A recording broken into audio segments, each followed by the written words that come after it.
What is up, YouTube? What is up, Patreon supporters? You guys are awesome. Thanks to all my support on Patreon, I'm able to make my channel better and better every day. If you guys are keen to support me, check out the link at the end of this video and don't forget to hit that like button and that subscribe button. Today we're looking at another user requested sound. We're looking at the Sonic Species bendy acid lead type sound. So let's have a quick listen to the sound that was requested.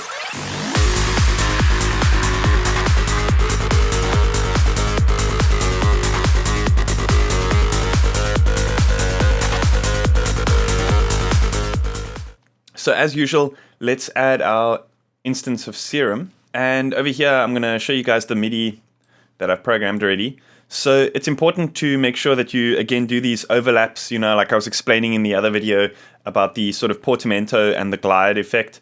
So it's important to do these overlaps as I've done them here to get the full effect that Sonic Species was using in the track. So first things first, you want to hit this mono and legato on. And you want to turn the portamento up to about 110 milliseconds. You can hold the shift if you want to get really precisional with it. The basis of this sound is a saw wave, surprise, surprise. And we're going to add a filter. And let's set this to bandpass 24. And let's set the drive up a little bit to maybe about 25%. Fat up to about 10%. Let's leave the res as it is and then turn the cutoff down a little bit. So now let's listen to what we've created so far, and we can hear sort of what the MIDI pattern is doing to the sound that we've created so far. I just want to make sure to turn my level down on the channel because it might be a little bit loud.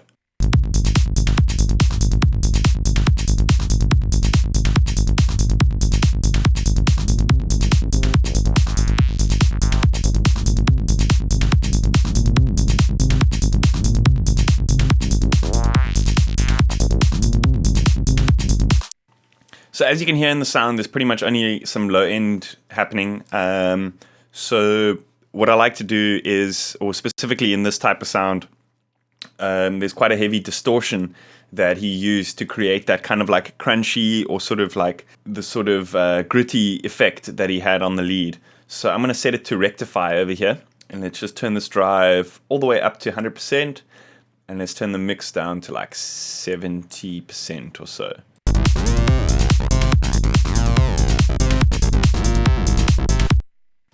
See, so that kind of creates that like little bit of gritty element to the actual source sound itself. So what I like to do now is I like to put an EQ before the distortion, and I'm going to add it to, set it to high pass, and then I'm going to turn the Q down just about 50%. So we still want a little bit of a hump there, just like that. That should be fine.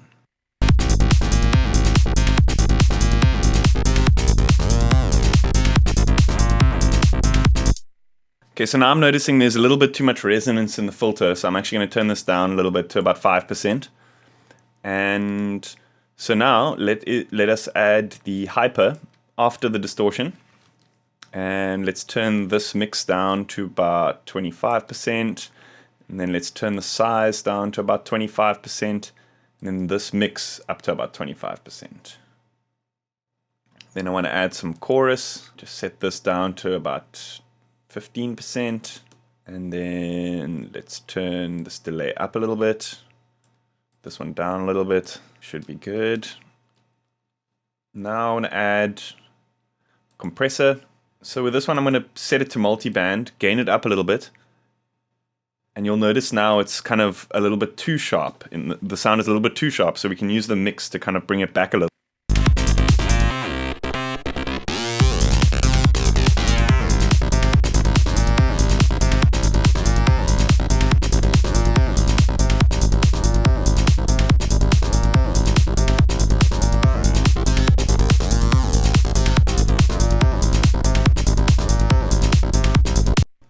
And then last but not least, let's add some delay and reverb to the sound, just to kind of give it more of a spatial, sort of spatial effect and fill up the atmosphere a lot more. So with a delay, let's set it to a 1/4 dotted, link the two left and right times. Let's make this filter something like that. Set it to ping pong. The mix should be fine like that. Okay, with the reverb, let's set it to a plate. Let's turn the low cut up a little bit. We turn the mix down a little bit. Should be good.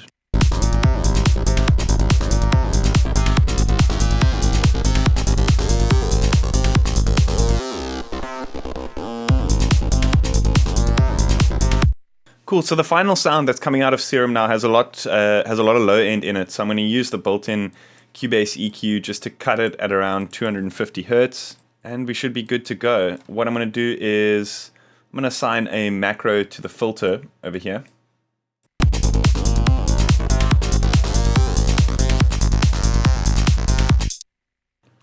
And using the macro, we can kind of set our minimum and maximum point that we want our filter to be. Let's just rename this to filter. So it's easy now. We can kind of draw in our automation. And now we can use our sort of minimum and maximum points of the modulation to set how much we want that filter to be affected by the automation. So let's have a listen to what it sounds like now.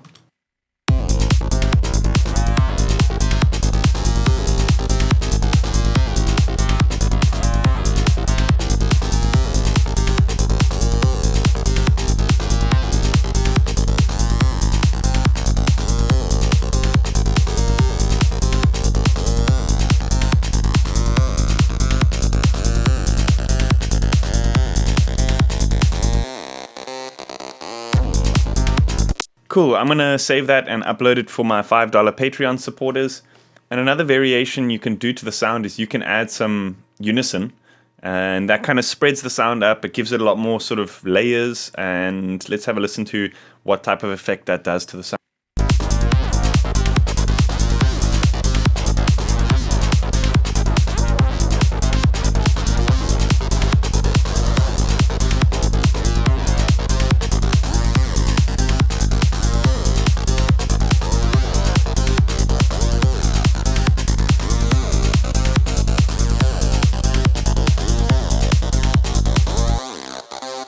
Or you can boost the resonance to give it much more of a sort of chunky, kind of acidic type of sound.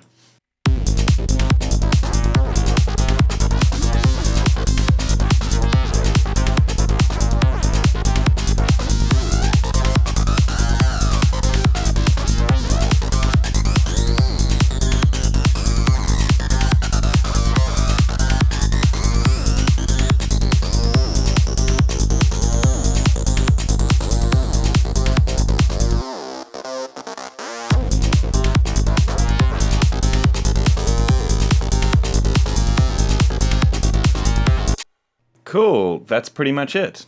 Awesome, I hope that helped you guys out. Let me know in the comments what you guys think. Like I said, I hope you hit that like button and that subscribe button. If you want to support my channel, check out my Patreon and check out the different pledges I've got there. And I hope you guys stick around for my next episode. See you guys next time.